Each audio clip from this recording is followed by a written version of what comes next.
Ukora iki iyo wibonye ko utari kuratera imbere? Ukora iki iyo wibonye kuri kurasubira inyuma? Ni iki ukora mu gihe uba wacitse intege? Ukora iki iyo umubiri wawe wananiwe gukora ibyo wategerezwa gukora? Ni iki ukora mu gihe wiyumva kumerewe nabi? Naho biruko, urazi neza ko gutera imbere bigusaba kwitanga.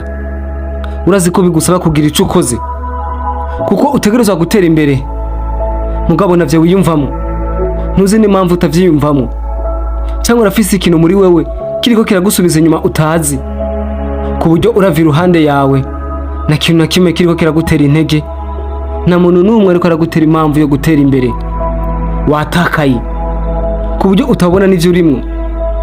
Munyuma urukira kumbwira ngo nzobikora ejo, mu kwizigira yuko hari ikintu kizoza kiguhindura ubuzima, wizera ko motivation izogaruka maze uronke intege yo gukora ivyo wategerezwa gukora.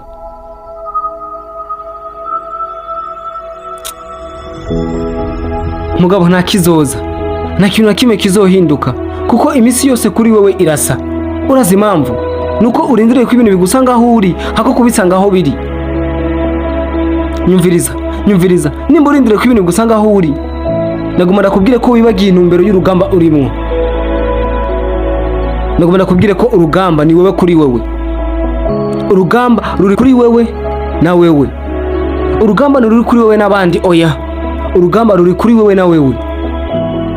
Rero nta mpamvu yo kwigeranya n'abandi ngo wibwire ko udafise ubushobozi nk'ubwabo, ngo wibwire ko utava mu miryango nk'iyabo, wibwire ko utize amashuri nk'ayabo, oya.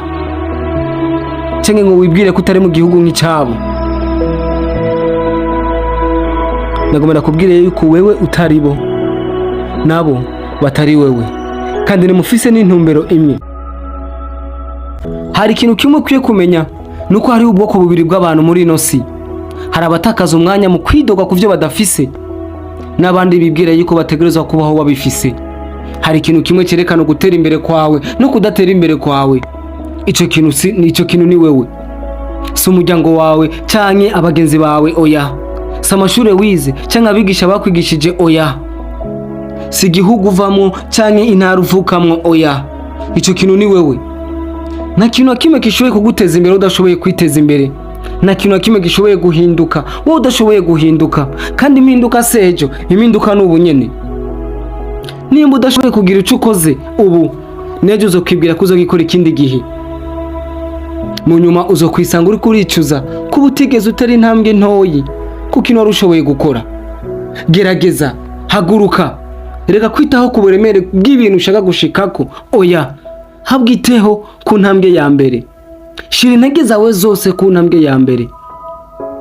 Shira ubushobozi bwawe bwose ku ntambwe ntoyi ya mbere, kuko insinzi iri mu ntambwe ntoyi ugenda uratera buri munsi. Haranira indoto yawe.